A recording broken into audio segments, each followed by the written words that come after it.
Let me bang. I do let you bang. Hey, let me bang you, James, man. I let you bang. I let you bang. Greetings, marriage and virgins. Go for Jesus. No forget Jesus, people. Hey, I'm not surprised, motherfuckers. Ladies and gentlemen, it is time once again for your favorite mixed martial arts podcast. Recording out of Los Angeles, California, it's MMA Roasted with Adam Hunter. Who the fuck is that guy? Who the fuck is that? Hey, welcome to a brand new MMA Roasted Podcast. It's me. I'm coming in from Vancouver, Canada, talking to my buddy Bill Dawes. It's going to be a good podcast. We got Anthony Taylor coming on, who just fought on the undercard of Jake Paul, Tyron Woodley. He fought Tommy Fury. It was a pretty competitive. Anthony lost, but fucking fought like 20 pounds up. It was his second boxing fight against Tyson Fury's little brother. It was crazy. And people didn't like the way Tyson Fury looked, actually, or Tommy Fury looked. And crazy. And we also got Jay Haran, who, you know, was in the UFC, UFC. He was in Bellator. He was in the IFL. IFL, which is how I know him, yeah. WEC Affliction. He might have even fought in Bodog. The guy's been in everything. And now he's a successful actor working on his, 90th movie. The dude is, legit. Really? Yeah. Yeah. God damn it. And he did it the right way, man. Nothing was handed to him. He would just show up on sets to meet the director, as they're going to the parking lot. Be like, "Hey, nice to meet you. I'm Jay Haran, trying to get the." He really paid his dues. The guy. He was in the one with Denzel Washington. That was a big one he did. The Equalizer. The Equalizer 2. He had a scene where he tries to kill him in as a taxi or Uber driver. I didn't see it, but it was all over the commercial and this and that. And now he's in the new one. He's in every Marvel thing too. He's always the bad guy. Really? Yeah, he's always the bad guy in all those Marvel movies, like Daredevil or this one or that one. And he always loses. Luke Cage. He always ends up getting his ass kicked by the Marvel characters. But if you're gonna lose, it's fucking anyway. But does he get to say cool lines and shit? I don't know if I've seen him before. I'm sure I have, but I forgot. Dude, if you go back and you're like, oh shit, I always tell my wife, that's my friend. And she's she rolls her eyes because she's mad that she's even watching this with me. But yeah, so what's going on? Okay, so first of all, we got to talk about the weigh-in that had the flying dildo. Did you see that? Yeah, what the hell was that about? First of all, it just seems racist. Whether it is or not, it just comes off as racist. So there was a fight in Poland between two women, and one of them brought a huge black dildo, and then during the stare down, and it was behind her back. Everyone saw the black dildo. I don't know how that got past security, and no one went up to her and said, "Hey, why are you bringing a huge dildo to the?" Nobody even. Then she takes it and then hands it to the other girl, who then throws it at her and then kicks her in the vagina 3 times. I didn't see the actual fight, but I heard the girl with the vagina kicks won the fight. But yeah, that was, every comment was I posted it on my Instagram page, Adam Comedian, if you want to follow me. And you were like, why did she do that? Yeah, there has to be a backstory. There has to be an inside joke or something. It seems like maybe the other girl had a black boyfriend and she was or maybe she's a lesbian. I have no idea. I'm all for it though. Because that made me want to watch the fight. I don't even know where to for sure. But I think, she's the Carrot Top of female fighters. People are now bringing props in. This is a whole new. Yeah, man, I like that. It's going to usher in a whole new era of prop fighters. Not just props, but giant dildos. That was even you could at least bring a vibrator. A vibrator probably would have done the trick because you just have to be a little rabbit or something. But yeah, it was huge. But I'm all for this. Although there was another one though. Did you see the one? I actually saved it for you because I had a feeling that you have a life and didn't see it. But so this was the craziest one I've ever seen. Where is it? So this is the so this one right here. All right, can you see this one here? So this one was crazy, right? So they're doing a face-off, right? Doing a face-off. Guy walks in, flying knee, takes Oh him my out. God. Yeah, I'll show it to you one more time. I mean, that's beyond cheap. I mean, he was not expecting. It was a great flying knee. Don't get me wrong. It was super good technique, but holy shit. So the fight Was that guy confused? Did he think this was the actual fight? Yeah, he gets up and hits the wrong guy. Oh, well, no. The guy who got knocked out was confused because he got up and hit the wrong guy. But the other guy, but the fight got called off. Nobody got paid. And that guy's probably done for now for a long time. I mean, who's going to hire him? Oh, maybe they will because of name recognition. But, man, like, I guess this is like, happening in Poland and Russia because that was insane. I mean, people got mad at Jeremy Stevens, rightfully so, about just pushing Drakkar close. I mean, a flying knee, that was insane. And that was in Russia, you said? Yeah, that was in Russia. I feel like the craziest things always happen. What do you think of these 3v3 fights and 6v6 fights? I don't like it. It becomes like a gang fight at that point. It just becomes like, I don't know. I mean, the whole 2-on-1, 3-on-1. I mean, I like them in like my porn, but not necessarily in my fighting. Same thing with black dildos. You like that in your porn, but not in your fighting. So I'm in Vancouver, and I came in a day early, and like weed's legal in Vancouver. You could just buy it at any dispensary. So I'm like, how long is it illegal there? I don't remember it being legal last time I was there. It's been illegal for a while. So I was walking around, and I don't know where. So there was a cop. So I was gonna ask the cop, you know what the dispensary is? Like, how cool is it? You can now ask cops just to, hey, that's great. Like, I think that's great. And but I didn't actually. I asked somebody else, and they told me, but the cop was gonna be next. And then the last. So my wife's like, I never take her out on like nice dates. She says, like if I go to a date, so it's like a throwback '90s concert. It's hard when you're a comic because I work at night. And essentially it's like me saying, well, why don't we go out there today? Well, I have to work. Well, to her. But the last time I took her to like a nice restaurant, it was our anniversary. And I know that I don't take her to enough restaurants because my card got declined for fraud. Because oh, no. That's hilarious. Like, no way would you be spending money on this, Hunter. that really happened.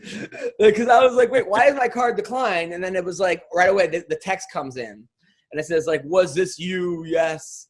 So I put yes, and they were like, about time. I'm like, they fucking So I'm like, come on. What did you ever now, obviously, as a comic, me and you have not always been as successful as we are. Did you ever live in your overdraft? Live in my overdraft? What's that? Like, how like your card, you can have no money, but they'll give you up to $1,000. But every time you buy something, it's like you get like a $20 charge on it. Well, I mean, I will say this: I lived on credit card debt. I had like a $50,000 credit card debt at one point. At one point, I had fuck it. I'm all in, man. I'm going till the end of the fucking rope. At one point, I had negative $980 in my account. And they wouldn't even give me like 20. I just want to take out 20, and they were like, no, you're not allowed because you already reached your maximum amount of like 7 overdrafts, and I had no money. I'm like, just give me the $20 at the bank. I'm like, please give me. I'm gonna take out $20. I'm starving. I'm hungry. And then someone at the bank was like, you're being rude to the teller. I'm like, she could easily, because they could say yes. They could give you anyway. That was, years ago. But I remember actually being in Japan. I was doing comedy in Japan for the military. And I must have hit my card like 6 times. They all came in at once. And I went downtown Japan, like to like this major city. And then all of a sudden, I had no money to get back. Like I was like, it stopped working, my credit card. And I realized what had happened. So now I'm in Japan. I have to get back to the base by I have 3 hours. And I didn't know how to get back. So I just hopped the turnstile. I just basically robbed. Yeah, I've done that before. But you haven't done it in Asia, where you're the only American, where if the police were like, who fucking, I would be very, very, I stood out because everyone looks down. No one wants to talk to you. Everyone's shy. Yeah, that was bad. And then, I did comedy. Did I ever tell you when I did comedy in Wuhan, China? No, my God. You made it out. I got booked on this comedy tour in Wuhan, China. It was all over China. And it wasn't like the tour that like Jeff Ross or Dane, they go, they roll out the carpet. They say at the 5-star. I was staying at like Motel 6s in China, which were like Motel 420s. They were like not exactly like there was no like the bed and the bathroom, nothing divided it. So basically you could see everything. It was inside a wet market. Kind of, right? Like literally the show that I had, and they don't call it stand-up comedy in China. They call it American talk show because you're American and you're talking and it's a show, right? So yeah. Just combine words, which is not even legal. Like they don't even like, it's not even legal stand-up comedy in China. It sort of is, but it isn't. But like they said that if the cops came, they wouldn't even know how to describe it. They'd be like, well, is it a concert? They're like, no. Well, is it a play? No. Like, is it a... So anyway, they told us, they thought we were like a rock band. And we're like, we're not a rock band at the venue. Like, well, we have to give you a smoke machine. We're like, well, we don't want a smoke machine because we're not a band. They're like, well, all performers have to get smoke machines. So like, all right, like I'm not gonna argue. So this is the video of me in Wuhan, China. Doing comedy. Hold on. I had it pulled up. I'm trying to figure out where it is. And not the first time you came out to a smoke machine, I'm sure. This was definitely the first time I'd ever come out to a smoke machine. And it was crazy because like we were just like hoping there'd be people to interpret the shows because a lot of people didn't speak English, So we were just hoping that like somebody in the crowd knew English. And most of the time they were, but they were the most polite people ever. Like even if they didn't like the show, they would just stare and like record on their phones. And then they wouldn't laugh, a lot of them, but at the end they would be like, give you a standing ovation. Like you just murdered. They like loved it. But anyway, so here's me, smoke machine. Okay, so can you see? Yeah, hold on. All right, so. Thank you. Thank you, smoke machine. Thank you very much. I love when the smoke came, like, once you got on stage, then they did this. How you guys doing? I'm in China. No one speaks English. There's smoke everywhere. The air in China wasn't bad enough. Now we have a smoke machine. How are you guys? It's nice to see you guys. How are you? By the way, joke. I'm trying to figure out how to turn it off. All right, great. This is great. This is we're all gonna die. This guy's leaving. All right, hold on. What were you saying, Bill? First of all, good stage. It looks like a nice stage.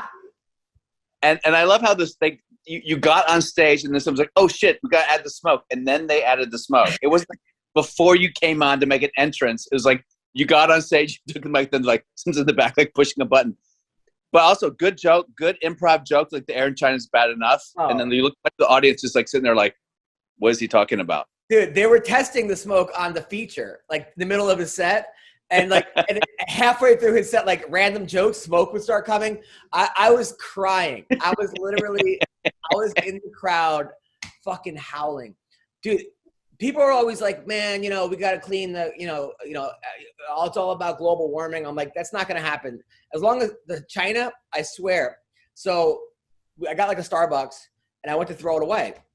And people were like, what are you doing? I'm like, I'm throwing my coffee away. They're like, no, put it on the ground. I'm like, why? They're like, oh, because they want you to put the stuff on the ground because it adds more jobs for people to clean up. So wow. The place is filthy. Like, I'm like, oh. Really? Yeah, of course. Because, and then the hotel in Wuhan, and I'm not even kidding, there were dogs in the hotel, but not like people like own, like random loose dogs were just walking around. And I was like, oh, it's the hotel for dogs, kind of, Yeah, but basically they were showing you what was going to be on the menu later. Yeah, well, that's what I mean. That's not even kind of like people say Chinese people eat dogs. They don't eat dogs. Well, the people like in like the how we would call like the sticks of Alabama, like they'll have dogs, but you can't go to like they have a dog festival in China. They do have that, which is fucking horrible. That's a dog. Yeah. But they don't necessarily that you can't like get a dog on the menu. Like it's not like a thing. And then they get mad if like you tip. Like I like tipped the lady. I went to a bar, ordered a drink. It was like $7. I gave the guy 10. I'm like, keep it. He's like, no, you keep it. I'm like, no, you keep it. He's like, get out of here. He fucking like, I'm like, why? It's like insulting to tip people. Like, they take it as a huge insult when you tip. Like, but you don't learn these things unless you go there. And then when I asked, I go, what do they think of like Trump? What did the government think of Trump here? They're like, oh, they love him. I was like, but he hates China. They're like, no, they love the idea that Trump is the president because it shows democracy doesn't work. Because the people will elect a clown, or they'll elect a reality star. And I was like, well, good thing we have Biden now. Yeah. Dude, I don't know. It's just, who would want to be president? I mean, you have to be insane to want to. Well, first of all, you have a complete narcissist to even want to be a president. Yeah. So no one's going to be president everyone's going to be president is going to be some sort of narcissistic sociopath. Even Obama, I don't care what you say. They're all fucking sociopaths. When I was saying Rock might run. The Rock? No. Yeah, that's what they're saying. The Rock might run. I think I might vote for The Rock. What? I thought he talked about that and he said he would never run. Oh, I don't know. That's what people were saying. The Rock. I would probably vote for The Rock. Particularly now, even The Rock, as good at man he is. You know, he fucked some girl back in whatever his early days who's going to come out of the woodwork and just anything you've done is going to be dragged through the mud. Yeah. I'll tell you what, There's though. No like, I asked some women there that was in China. Like, I was some like female comic, or somebody told me that like it's very safe over there in China because like women can walk around at 3 o'clock in the morning, 4 o'clock in the morning. Because if you get like accused of rape, you're in jail the rest of your life. Like there's no like it's not like it is here where you get a trial and a lawyer and it's not like you fuck around over there, you're done. So people do feel safer. Not the people in jail, obviously, but it was just like, I mean, that was crazy. And then I went to Mongolia. Is it about Mongolia? The comedy Mongolia. I didn't even know Mongolia was a place. I thought it was like Macedonia. I thought it was like it's still a country called Mongolia. Dude, Mongolia is like a huge country, and it's the most beautiful women in the world live in Mongolia. Really?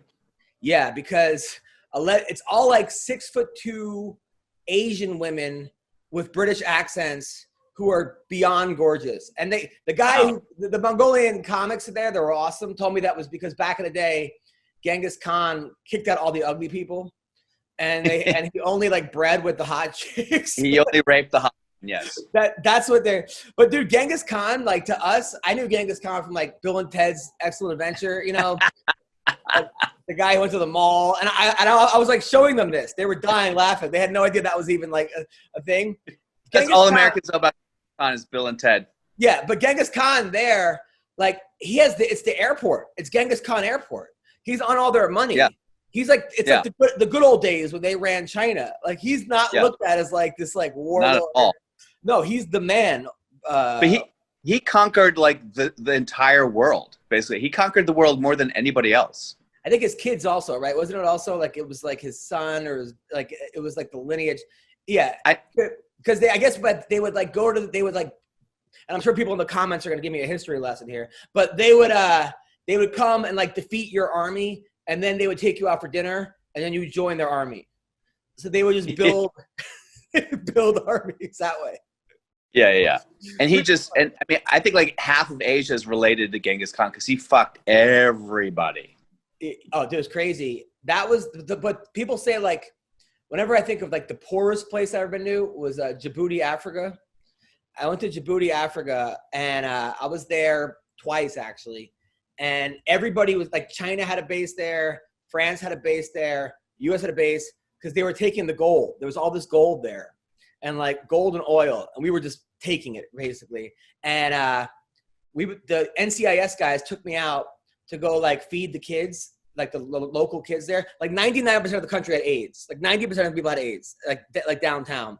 And then military guys were like, "Fuck, it's still worth it," right? And then, dude, we were not 90. It was like 90%, or it's a high percentage. Then we were giving out bottles of water that were like this big to little kids. They would surround our trucks. We would throw them a bottle. You would think we gave them $1 million each, like 30 kids. And then they took me to this graveyard where they buried people, but they didn't have money for a graveyard. They would just dig a hole like 7 feet and put people in there. So you would just see bones like human bones everywhere. I got sick within 3 seconds. I almost threw up. Just the smell. Then like khat is like a drug there. It's like a heroin dip, right? And I guess the king of Djibouti's wife was the biggest khat dealer there. So khat was everywhere. And it was this heroin dip supposed to get you this high where you just like stare off into space for 9 hours and just drooling. So you just see people like their eyes are like this. I was actually talking to Norman, the guy from The Walking Dead, because he was there also. Norman Reedus. Yeah. He actually went there with who's that actor? That's a big jiu-jitsu guy, Sean Patrick Flannery. Yeah. I guess they went there, and people were like 30 guys on base would challenge Flannery to jiu-jitsu, and he would submit all of them like in like 10 seconds while Norman Reedus would smoke cigarettes in the corner watching. But because I'm friends with his wife and their kid, my kid goes to dance class together. Diane Kruger. Jeff Flannery has he has his own dojo, and he started Hollywood Jiu-Jitsu on like La Cienega. Yeah, I heard his new movie's really good. But so he was saying, the guy was saying that it was crazy. Like, and there was like that was the craziest fucking place I've ever been to in my entire life. That in Korea. When I went to Korea, the soldiers took me to a place called Hooker Hill. Right? It's like bars. It's like 30 bars in a row, and you walk in there at like 4 p.m, and the place is empty. And all of a sudden, these like Korean girls pop up from this. It's like fucking whack-a-mole. Like you just show up, and then they're called juicy girls, right? And the they go to the hills. What? It's just like it's like one hill in Seoul, where it's like they call it Hooker Hill. Do they come out of holes, or they come up above the horizon or something? They're like in the boots. No, not in the actual holes, right?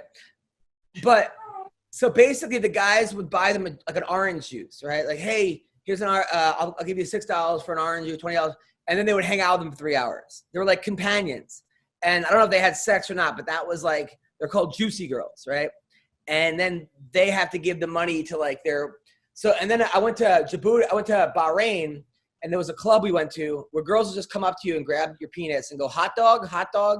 Like they were just, and some of them were good looking till they smiled. And like, you could see like the lack of dental work they've had. So I ended up going back to this, like, it was like a brothel with one of the girls. Right. And I wasn't going to buy sex, but I wanted to just explore. I'm like, I got to fucking see this. Of course. So I walk into the brothel and it's a house and there's a bunch of American guys living there. Like that are dating the hookers. Like they're just like on the couch, like, what's up, man? And they had like a computer that was like a Commodore 64. And I was trying to tell her what a comedian was. And I'm like, I'm a comedian. And they had like a dictionary, US to whatever. So they were like Filipino girls. And I'm showing them what a comedian is. And I'm going on my MySpace at the time, showing them my stand-up comedy. And then the madam came out and said, are you going to buy anything? I said, no, which is meant, and then she threw me out. So yeah, they're like, get the. Yeah, that was nice anymore. So yeah, that was crazy. So Adam, you gotta write a book about this shit because I feel like a lot of comics have like road stories, but you've like traveled the world doing like you've done like the open mic of fucking Africa and shit. You've done like when I traveled, because I'm such a fucking baby, I would travel like, with people who had a lot of money that I could just tag along on. Yeah. But you were like trenches. You have great stories, man. That'd be a good book. Thanks, man. Because everyone's like, "Oh, I got drunk at a bar in fucking Reno, and then I fucking fucked a girl in the butt." But your story, crazy. Yeah, no, there was nothing crazy where I met Ahmed. You ever do that gig in like Seychelles? Yeah. You did you really do that or no? What, the one in Huntington Beach? No, not the island, Seychelles, not sea legs. Oh, not sea legs. No, I haven't done that. So Rusty Dooley booked us at this gig in Seychelles Island, which is like off the coast of Africa, and like it's like this private island that all like it's basically like Epstein Island, but like except that you're not fucking kids. But it's like this private island that people go to, like the princes, all these princes of Saudi Arabia and this and that. It's crazy, right? So they hired me and Ahmed to do stand-up comedy, right? So we like get off the boat, and Ahmed's having like he was having a rough time at the time. He was going through some breakup, but it was good. I had the best. I never been on like a plane before. Normally they're like John Smith and people like look up, They're like, Ahmed, and like 6 people looked up. And I'm like, oh. Like, so we go out there, right? And we're with the cast of 50 Shades of Grey, the musical, which I didn't know there was a musical. It's like a bunch of like hot, cute theater women that like, whatever. Yeah. So we get off the thing, like, okay, so this guy is like, I don't know, he's like one of the princes of Saudi Arabia, but he lives in Seychelles, and he lives on this side of the island of like the resort. You have to go on this side, on the other side, which is like a ghost town. They give us a flip phone. They're like, we'll call you when you want to have the show. But he might not have the show, in which case we'll still pay you, and then they'll send you home, right? So we're like, all right. So me and Ahmed were just laughing. We're having the best time, right? So, but there was a bunch of like flight attendants there that were like private flight attendants that were kind of hot, yada, yada. So we're like, we don't know what the fuck. So then they call us at like 4 a.m. They're like, he wants to have the show.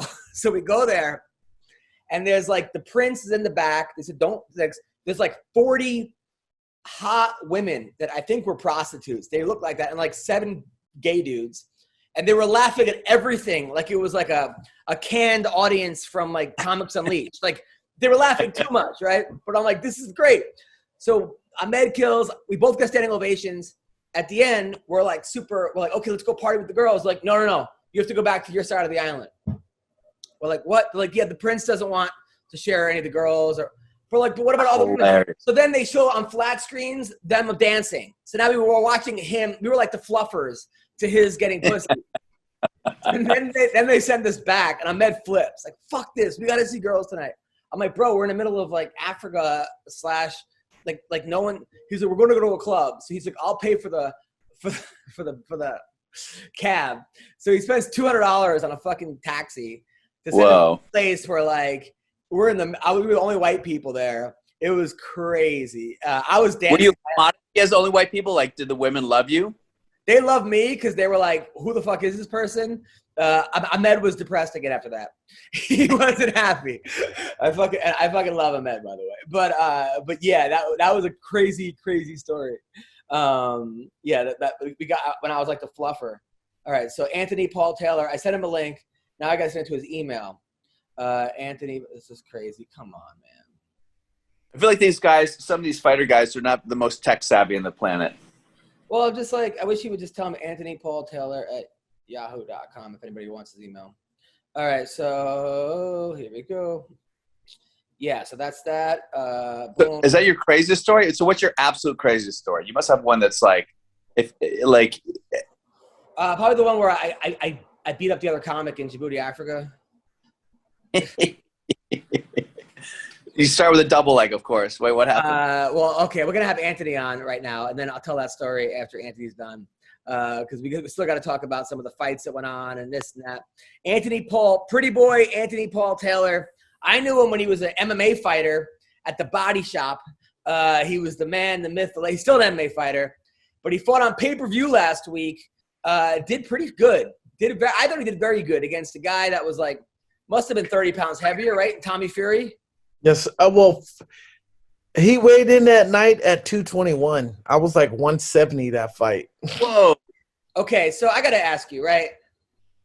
It was your second boxing match. You're 1-0 as a boxer, right? Right. 0-1 as a boxer. Oh, you're okay. 0-1 as a boxer, right? Did you get knocked out the first time or no? Nope. Lost by split decision. Split decision. So you're fighting a guy who's like 10-0, 50 pounds heavier than you, whose brother is the world champion. What are you thinking? Like, why did you take this fight? I just knew I was better than this person. He beat me on points.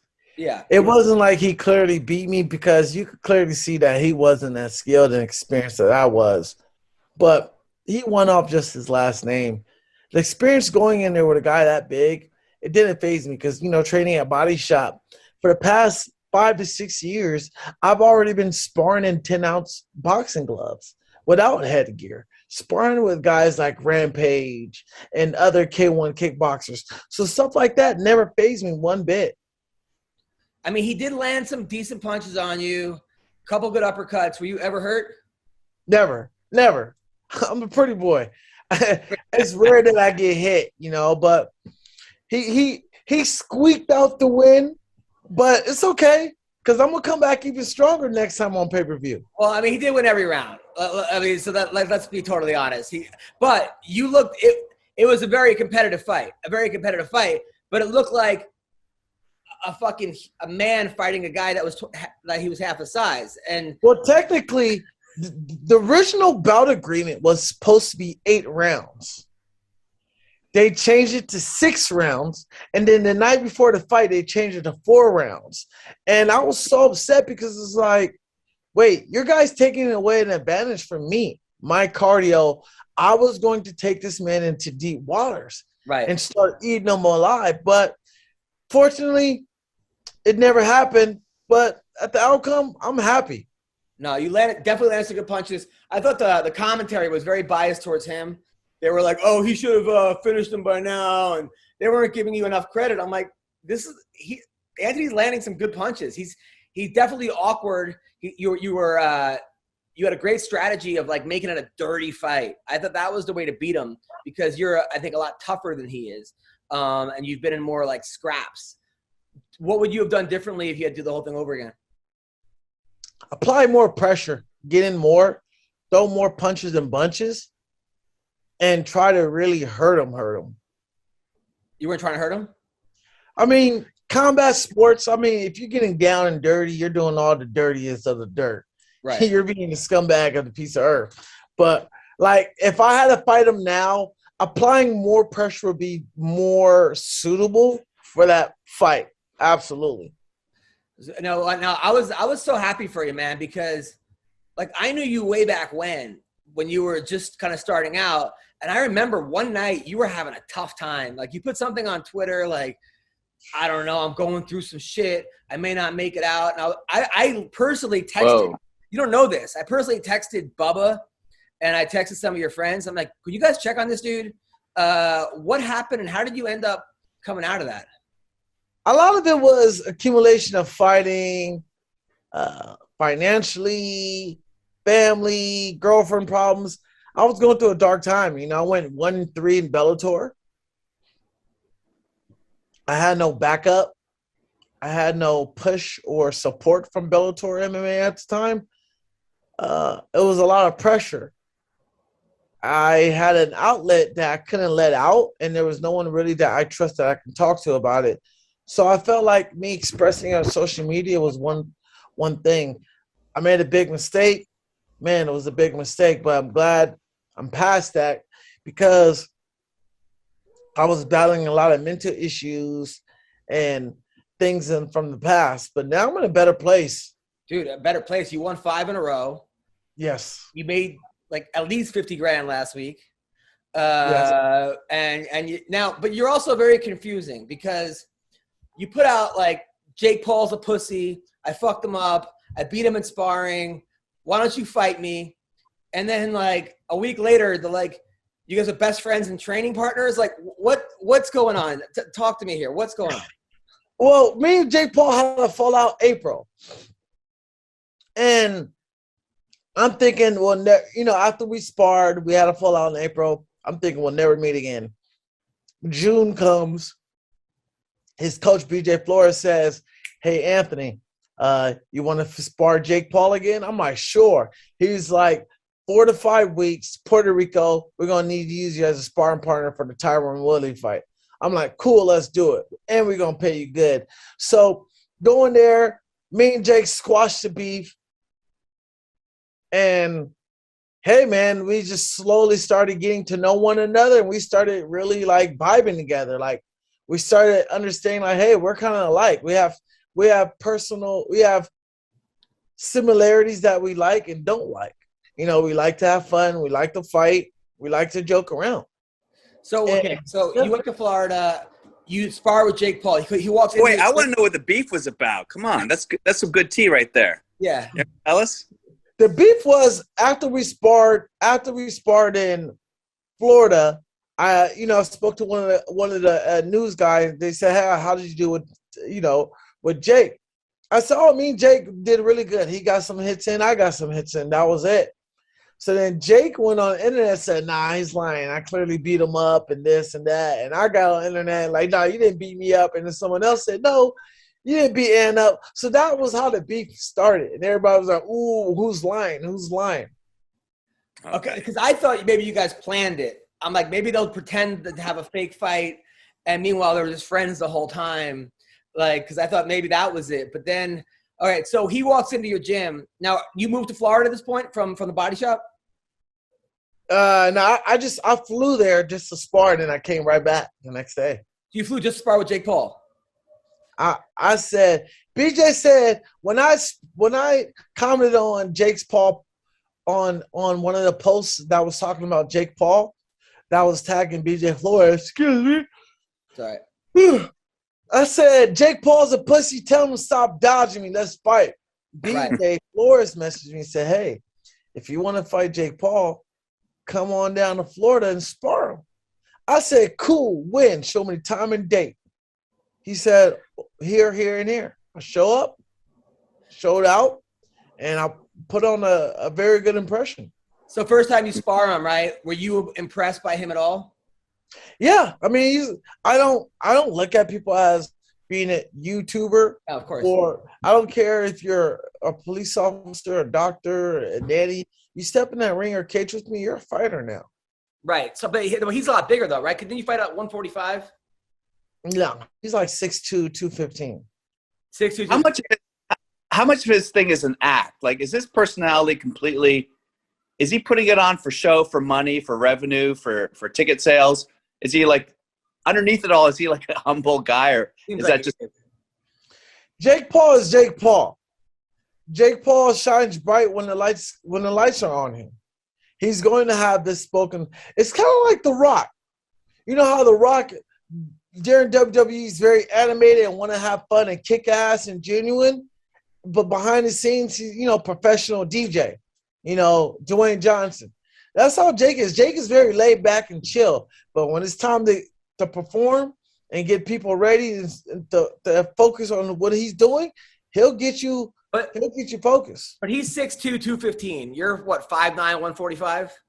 No, I'm 5'6", 185. You're 5'6", 185. Okay, he's 6. And then you said that you were beating him in sparring. You beat him up in sparring, and then he was like, you know what, this guy's actually pretty good. He does seem to fight smaller guys, though. Were you? Well, I didn't say I was beating him up in sparring. We and him fair to exchange shots. No, according to the tweets, you're like, I fucked you up and kicked your ass in sparring. I mean, they were pretty like hey, I can't throw that into existence, my brother. If the tweet said that, the tweet said that. Okay. But Jake is better than what people say. He improves. He evolves. Now, were you surprised with the Tyron Woodley fight? No. I already knew what Jake was going to do. I already knew what was his strength, what was his weakness. I've already seen it. I'm not going to go out there and say, well, he's good at this and that. I already knew the blueprint how to beat Jake. I already know, but I'm not going to say nothing because I'm on his team. But yeah. It seems like Tyron stopped throwing punches. I mean, I don't understand Tyron's game plan of he threw 6 punches in round 1. Like, why are we just giving away rounds like that? I mean, Tyron, think about it. Tyron was fighting as if he was in the UFC. Yeah. Look how he was just like this the whole time. Like, anybody would have just came forth. Like, fuck it. I'm going to get hit, but these 10-ounce gloves. Now, was it hard for you because it seems like Antonio McKee Jr., AJ, all these guys, MMA guys who are on Team Tyron, and now you're buddies with Jake Paul now. Are you in the middle of this now? Is it hard for you? Nope. I tell them straight up, y'all better play it neutral. Don't play with me. Play it neutral. Wait, what? I tell all my team, hey, this fight, y'all keep it cool. Don't start no shit. Don't be siding with people. If y'all going to side with people, keep it to yourselves. But you don't do that. What are you talking? When was the last time you kept anything to yourself? I'm just saying, I'm just being goofy. But, yeah. I mean, of course, AJ and Tyron had a relationship with – AJ and Antonio had a relationship with Tyron. But, I don't know Tyron. Right. I've never met the guy besides that night. I've never trained with him before. That was the only time. Now, what's your background? Did you wrestle in high school or? No background. I got into boxing at 18 for a few years. For like 2 years. Did some amateur bouts. That was it. Fell in love with MMA at 25, and the rest was history. But you went into the wolves, man. I mean, they threw you in the body shop with AJ McKee, who's arguably the best guy in the world right now, and Bubba Jenkins, national champion, and other guys. I mean, how hard was it for you to keep up with zero MMA experience? I mean, zero wrestling experience. I mean, it wasn't hard. It was easy on me because I had no expectation. I was a rookie. No one knew who I was. I could see if I was this highly talented scout like Aaron Pico before I even signed at Bellator. That's to be a different story. But I was just a young guy in the MMA world wanting to see where my niche was. It was something that I wanted to do. Are there other fighters that have started at age 25? That seems like very late. Well, a lot of this was dudes from The Rock. Like watching The Rock in the 96, 97 era, that was what made me got into MMA. Without The Rock, I would never even did this. Well, a lot of people that watch The Rock are not MMA fighters like you, so shut up. That's well, on, man. The Rock, I wanted to be the most electrifying man in sports entertainment of combat now. The Rock was the most electrifying man in sports entertainment in the 90s and the early 2000s. I wanted to continue that legacy. I knew, hey, I want to be just like The Rock when I get older. You got balls of steel, man. You went over to – you fought James Gallagher in Ireland, right? Didn't you go over, you went to Ireland, and this guy they were posing as like the next McGregor at the time. He's got a lot. He had one major loss, but he's good. He's really good. And Anthony, going to the third round, I think you were up. It was 1-1, or you might have been up. Very close fight, but you were talking a lot of shit. Oh my God, you were talking shit at the weigh-ins. Didn't you like what did you do at the? What happened there? Man, I was clowning them, talking about Northern Irish, Southern Irish. It was bad. You know, I go there, I lose to him. 3 months later, I'm going to Budapest to fight Alan Bowerix. I'm like, who the hell is this guy? Come to find out, Alan Bowerix is like 9-0 when I fight him. Now he's 17-1. Yeah. No, they threw to the wolves. But now, when you were in Ireland, though, you got a pretty boy, good-looking guy. I figured you stood out. Were you getting at least? Did you smash any hot Irish chicks or what? Come on, man. I'm the pretty boy, baby. Everything I do is pretty. Of course he was. Are you kidding me? Is that a trick question? Hey, I need a lifeline on this one. This is a hard question. Now your last win against Chris Avila, good fight. You won. He's obviously the Diaz brothers' boy. Did you get into it with them too, or no? Oh, absolutely. Man, me and Nate got in a verbal altercation. He threw a water bottle at me. I mean, that's a fight that I'm looking to have with me and Nate Diaz. Can you please go back? Wait, what happened? So we in the back. I beat Chris Avila. I'm showboating like, yeah, I won. I beat his ass. Nate was like, shut your mouth. We're going to kick your ass. I'm like, what? He throws a water bottle at me. And he squares up and he runs up on me. People from Bellator had to literally break it up. What, did he throw a punch or no? No, he tried to. He swung at me, though. Oh, my God. Did you have anybody? Was anybody on, like, your team during this? AJ wasn't there. And, you know, just one of my other teammates, kind of. But, you know, it was just a crazy thing how things played out. Now, you said you used to be a male stripper? No. Now, what was that like? And where? It was fun being a male stripper at an all-girls club. Like, literally no men would be there. Men weren't even allowed. Were you part of a team like Magic Mike, or were you a solo guy, act? I was a team guy, but, you know, I did my solos on the low, you know, my little one-on-ones. You know, that's when you get paid. Your little one-on-ones, a little champagne. They have a champagne room for men, too, basically? Say it again? They have a champagne room for male strippers, too? Yeah, I mean, I believe so, depending on where you're going. But, you know, you get them bachelorette parties called, the houses, all them hot girls, and the wives getting married. Hey, baby. I did like 3 of them back in the day, and I quit because it was too crazy. The women were like trying to get me naked and like jerk me off in front of everybody, and I may or may not have let one of them. And then I was like, this is way too much fun. I have to stop this because this is going to get addicting and I'm not going to do anything else. Was that your experience too?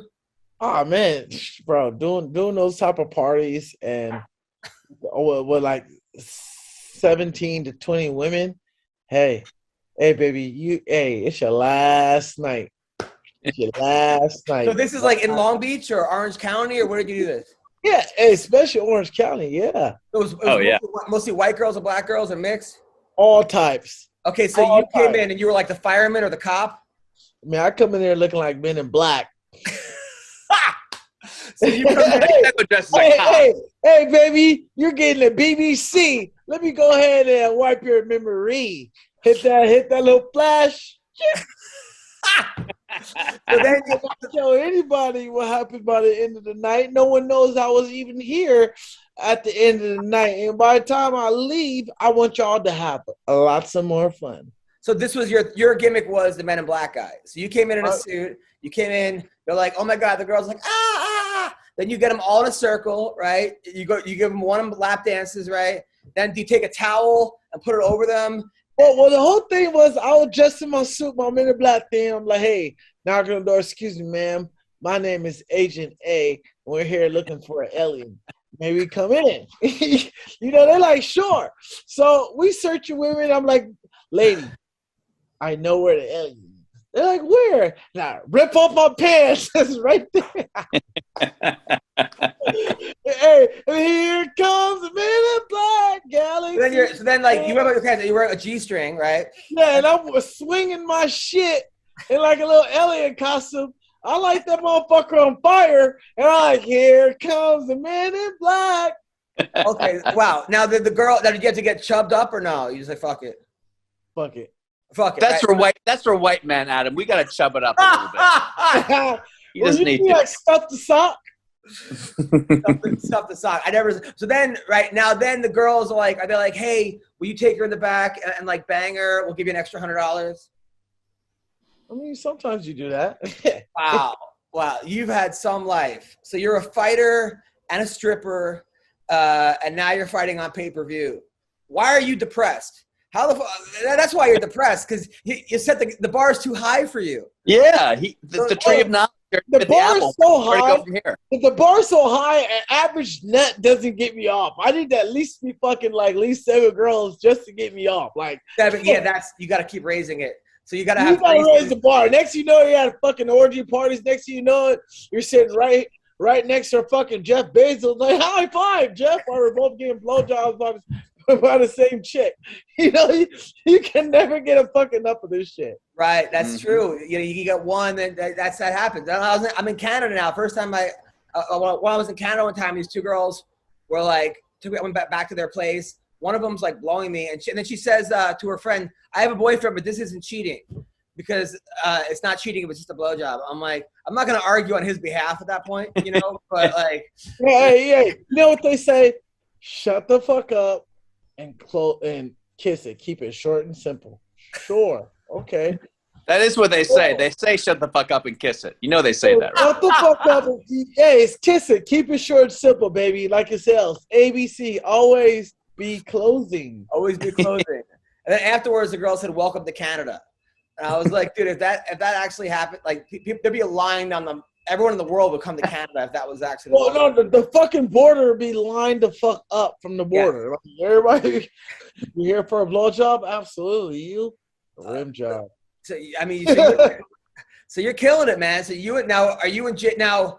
You want to fight Tommy Fury again? You think he's gonna give you a rematch or no? Probably not. He wants nothing to do with you. No, absolutely. Just I'm not killing it physically. I'm killing it sexually. Also, let's go ahead and throw that there.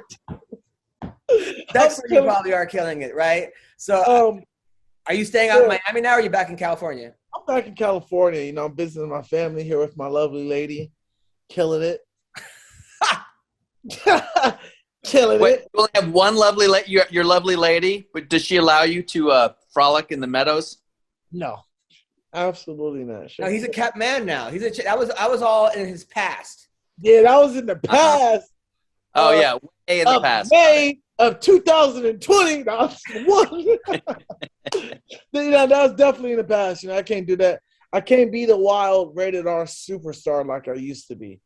Well, that's good though. Women want a guy that has a past like that because you could use all this knowledge that you've learned on those past girls on your newer one. You know, She must be really hot to keep you down. Who is this lady? So Adam can stalk her on Instagram. Oh, man. I mean, I went on a date one time with Nicole Murphy. I never talked. You guys are the first person. Wow. What was that like? I went on a lunch date with Nicole Murphy, and it's like, damn, she was so damn beautiful and tall. She's older. She's married. She was married to Eddie Murphy, and then who was she dating? Like Future or something, or who was she dating? Dated Michael Strahan. Michael Strahan. Got it. Right. And she's like, I would so date you, but you're short. I was like, damn. Is that what she said? Yeah. She said you were short? Yeah. And then what did you say? Hey, baby. Pretty funny in all the right places. Yeah, they short, but you're like, yeah, but I'm not short in this place. A lunch? Yeah, Now, how did you get this lunch date with Nicole Murphy? I messaged her on Instagram. Wow. That was it. That was it. Slid in her DMs, got her number, seduced her with my charming looks, and got that date with her. Wow. And then it was a lunch date. You went out with her. She said you're too short. Did you say at that point, were you going for Hail Marys, or were you like, hey, why don't we go back? Hey, it was the fourth quarter. It was the fourth quarter with 20 seconds on the clock. I'm on my own 20. I was shooting Hail Marys. Doug Flip. Aaron Rodgers in the end zone. But you're a young guy, and you're a fighter, and you're an ex-stripper. So at that point, were you just like, listen, I know I'm only 5'8", but I will fuck you like I'm 6'4" or something? Or like, did you? Because sometimes you got to pull out the heavy guns. Hey, baby, I have about a 9.5-inch cock. What's up? Did you say that to her? What's up? You said that to her?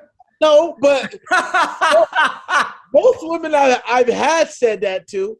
And, hey, sometimes it works. Sometimes it's like, holy shit, that actually worked. You know? Hey, always assume that someone wants your shit. Just remember that. That happened to me, too. I told a girl that, and then she was like, where's your 9 day? I'm like, April Fools. I learned this in sales. Always be closing. How would you like to pay? Cash, credit, or debit? And you smile and nod. Yeah. Dude, you're hilarious. So how did this newest girlfriend, the girlfriend of the love of your life, how did she get you? Or did you slide in her DMs as well? Man, it was all thanks to Tinder, but they banned my ass afterwards. Why? Why?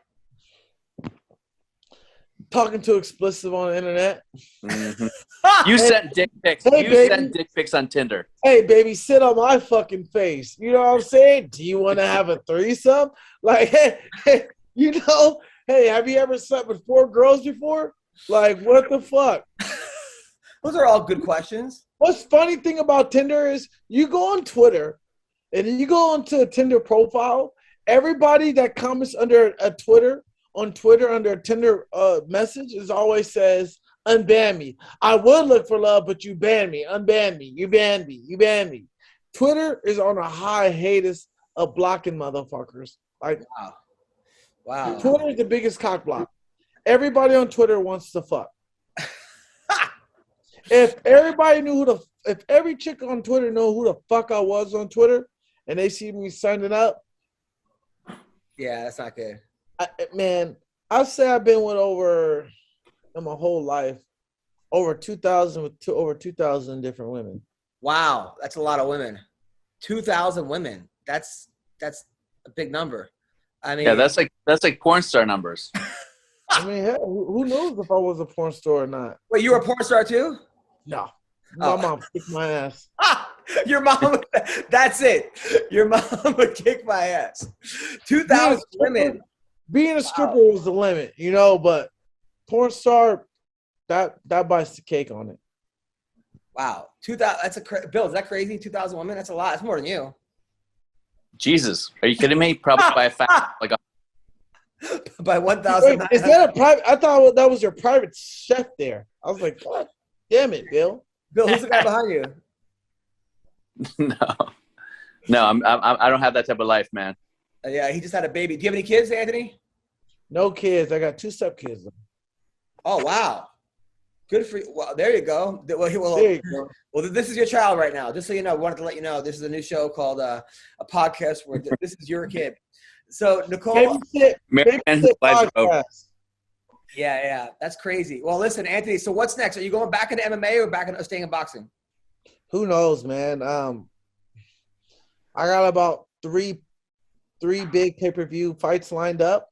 I'm not gonna say, I can't say yet, but who knows where all this goes and where handles it. Are any of these pay-per-view fights with like big celebrities, like big names that will really draw in revenue? It can be, yeah, absolutely.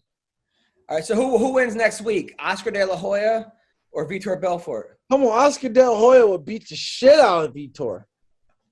Because of the boxing experience. I mean, you gotta understand, this guy's a world champion. He knows what it takes to train at a world-class level. You know, Vitor Belfort is just a guy who does jiu-jitsu and barely doesn't even strike.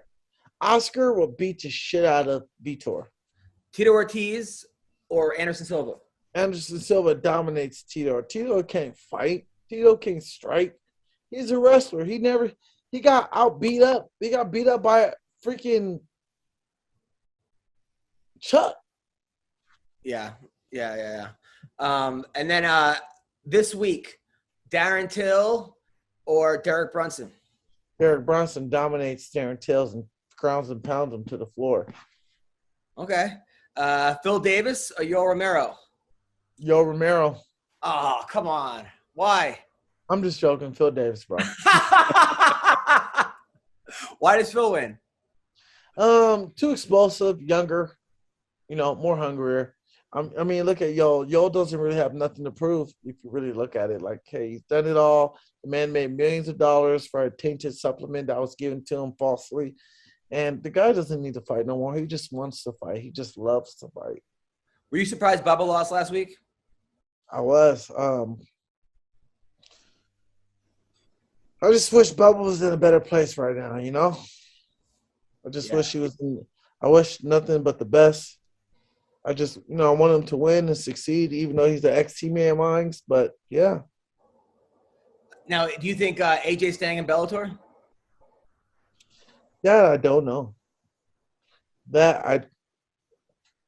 From what I see, he's with Bellator, so I really can't say. How many female fighters have you smashed? 12. 12. Whoa. Wow. That's more common smash. Yeah. 6 in the UFC. 6 in the UFC. Can you give us No. Initials? Can you give it the record and we can reverse engineer it from there? all right, let's go. Why don't we guess? Paige Van Zandt. Rachel Ostovich. Rachel Ostovich? I wish. I'm not saying no names. Angela Hill. Not saying no names. Right. Y'all gonna get me sued, and I'm gonna lose my whole fight check that I Okay, fine. One question. Are they currently Gabby Garcia? It's not in the UFC. All right, go on. What were you saying, Bill? Are they currently in the UFC? And by the way, Gabby Garcia probably can kegel a crank in your cock. You know what I mean? That wouldn't be a bad idea. Hey, that's kind of kinky. Why not? Shit. Hey, what's up? Woo! 2 in the UFC, 2 and a wrestler 9 in the UFC. Wow. Okay. All right. Damn. This has been an explosive interview. That might be my favorite interview ever. Anthony I Taylor. think we have to hang out with Anthony just get some pointers. Where do you live, bro? Huh? But right now I'm in Austin. But LA and Austin. Yeah. Come to Los Angeles, bro. We'll go to Newport Beach. Let them know about Newport Beach. Oh, yes. We'll go there. We'll go there and hit on all these old-ass cougars who all buy us drinks and get us steamy-ass. That's awesome. Me and Bill are also old-ass. Other kids just sleep upstairs in their room from college. How many times do women ask you to have sex with them in front of their husband? Do they hire you as the guy? Oh, bro, I get that a lot, actually, when I was younger. I used to do it a lot. I had no problem. All right, cool. Pull my zipper down. Holy shit. So, wow. So you would get – so was it weird having a guy watch you? Hell no. Like, hey, bro, you about to join or what? Okay, cool. More for me. More for me. Hey, you ever heard that porn? Fuck my wife. Yeah, I was that guy. I was fucking my wife. The guy that they hired. Looking right at you and flex. Like, this is all for that respiration back in the late 1700s. Well, Anthony's not coming over for Christmas this year at my house. Hey, don't worry. Hey, I'll come over as a stepfather or a stepbrother. No, this guy's staying away from my house. Not going near my wife. He can probably take out his cock and fucking hit my wife with it wherever he's at. Like, man, where's the restroom? 9.5 inches. That's got to be hard. You got 9.5 soft, right? That'd be like 15 hard. There's no way. 9.5. Shit, bro. You know. All right. Anyway, listen. Enough about your cock. This has been a great podcast. Where can people find you? Anything you're not banned from yet or still or not? You can find me on Pornhub at Wesley Pipes. Wesley Pipes. Instagram, Anthony_prettyboy. Twitter, Anthony_for_real. TikTok, Anthony Pretty Boy Taylor, because I'm verified on that too. Facebook, Anthony Pretty Boy Taylor. And if you can't fucking find me on neither of those, just Google me, baby. Anthony Pretty Boy Taylor. Yeah, just look up. You can see his cock somewhere. Anyway, yeah, absolutely. Take care, brother. Be good. Thank you, brother. Appreciate it. Thank you. All right, that was Anthony Taylor. Yeah, man. That's like exactly what you said. Like, why would you ever be depressed? I think he was setting I know why, because he's setting the bars too high. You can't sustain a life like that. Fucking 7 girls at once. You know, even MMA fighters after the fight, they get depressed. You know how it is after comedy, man. You do a comedy. Yeah. I can't tell you how many times, because I've been doing 22, 23 years as a comic, where I'm in some fucking town. Let's say it's Toledo. And I'm doing comedy, and everyone's laughing, and at the end, they're like, people are crying, like, why aren't you this? And you're the funniest person I know. I got a picture, and I'll buy this. And when are you coming back? I'll buy you a beer, and here's some weed. And some girls, like, I found out my mom had cancer last week, and it's the first time I laughed, or just some crazy thing where you're just, and then you're like, this is what I was born to do. And then you get back to the hotel, and you're just in this, like, Motel 6 or Super 8, and you're like counting your money, and you barely covered enough money to get there and back, and you're like, and then all of a sudden the emails come in of like, you've been charged, your car payment just came in, and this one, and you're like, okay, and then you're online, and everybody that you go on Facebook just booked a movie with, you know, Tom Cruise, and just booked this, and put on TV, and it's like, tonight on the Tonight Show, it's your opening act from last year, and it's just like. And you're sitting there like, oh, fuck, you know, and it just all of a sudden it just gets, you can't sleep because you were up. I took a Red Bull or 2 before the show. And you get down and more depressed.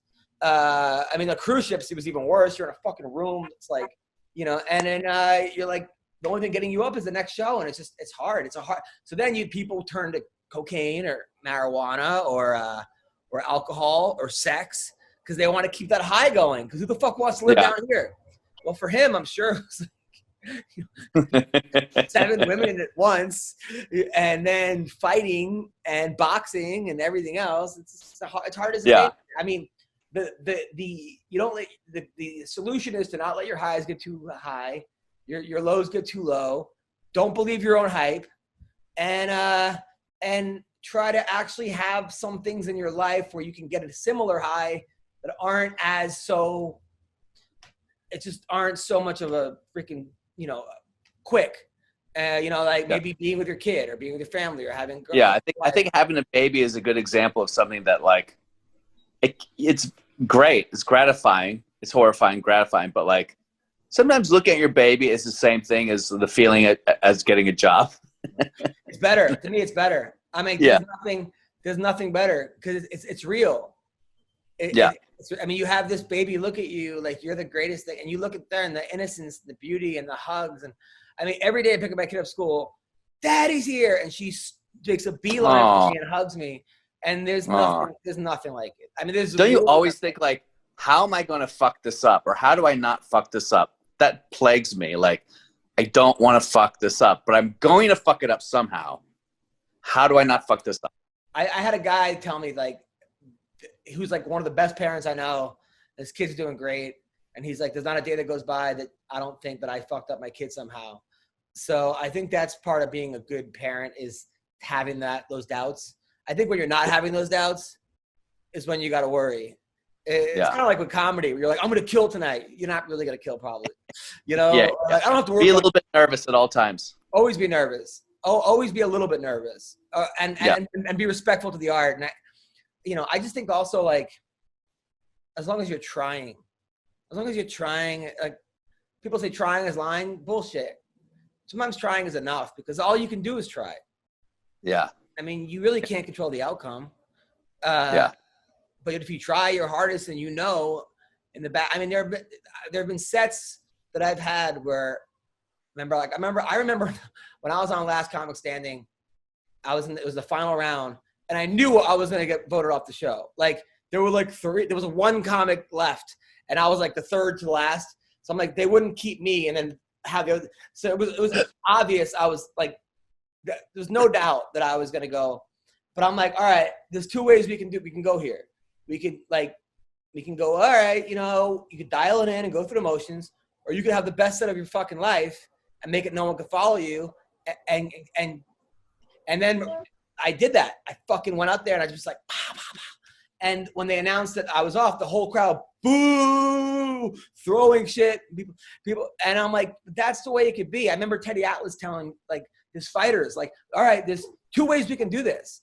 You could sit this out, or you could go through it, or you could become a fucking champion. You could rise. And that's really what it is, man. I mean, whenever I think of like, how do we want, I mean, every time I'm doing, a lot of times in comedy, I'm on stage and I'm doing 45 minutes. And at minute 11, you know how the set's going to go pretty much. You're like, yeah, go two ways.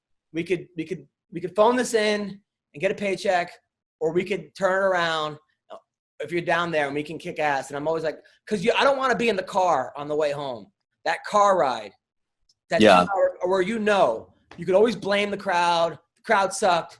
Feature was too dirty. The venue sucked. The lighting was bad. The sound was bad. They weren't drunk enough. Oh, they were inside laughers. There's all these fucking excuses that you can make to yourself. But at the end of the day, it was you. It was your responsibility. Yeah, of course. So I want to know that, like, when I'm going back, that, like, even if it didn't go well, I tried my hardest. Yeah, exactly. See, it's same with relationships. Same with my wife. Like, people are like, oh, like, you don't cheat. I don't cheat on my wife, not because I don't want to. I'm not a fucking liar. I'm not gonna lie to myself and be like, she's the only person I find attractive in the whole world. Like, yeah, like that guy's whoever says that's a fucking serial killer. Like, there's no fucking way. Like, there's no way. But I want to know that, like, number one, I want it to work out. But number two, I want to know if it didn't work out, I gave it my best shot. Yeah. So yeah, like, let's say we get divorced. And I'm like, think about all the fucking pussy that I passed up. I'm sure that's on one end going to be depressing, but on the other end, well, I gave it my best shot in the marriage. Yeah, exactly. And also, not cheating is the bare minimum that really you can do. Because you don't cheat doesn't mean you're a successful husband, but because also like being aware and present and being a good listener and yada, all the other shit that actually makes you a good husband. But I don't want to know that, like, because you'll know. I feel like you'll know. At the end of the day, of like, well, I didn't try as hard as I could. I mean, you will. Everybody that I talk to that like wrestled in high school or college or whatever, I'm like, how did you do? I didn't give it my all. Like, people, it may take you 5 years or 10 years to come to that realization, but whether you gave it all or not. Yeah, absolutely. Anyway, sorry for an conversation. No, of course, it's great. So, are we still waiting for? No, Jay has an audition. He just texted me. I think Anthony Taylor gave us enough sound bites. Hey, you gotta get him back on. A 9.5-inch cock. Like, whoa. I don't understand how he got banned from Tinder. I still don't understand. What was he doing? Yeah, I don't know. I think that the bits of that story are left out, maybe. I think he probably told women what he would do to them specifically, and it was probably, But Bellator dropped the ball with this dude because, like, he came out like in a thong for his fights, a couple of them, and was doing like stripper moves. And the announcer said used to be a male stripper, but then just went right on. Like, they could have made like they could have had fun with it. They should have gave him like some promos or something where like, you know, he's giving a lap dance and then talking shit to his opponent or something. Like yeah, and also like, why not bring more women to the, you know, the events? Women love that shit. That Chippendales. Imagine he walks out and they give him dollar bills while he's walking to the fight. Like yeah, that'd be great. MMA should mix up a little bit of like wrestling, like WWE with it, you know? Well, I think Dana doesn't want that at all. Like he wants that like that 100% no. But I think other organizations, I think Bellator does it, but they don't do it to the degree where they really can. Like I feel like they really should do that with like there needs to be some promotion that just says fuck it, we're going all in. We're having good fights, but they're all going to have gimmicks. And sometimes like even worse. Like imagine, because that would be hilarious. Like if like the male stripper went up against like the guy who used to be like the Uber driver or something. Like he parks his car, makes a delivery, and then he comes out.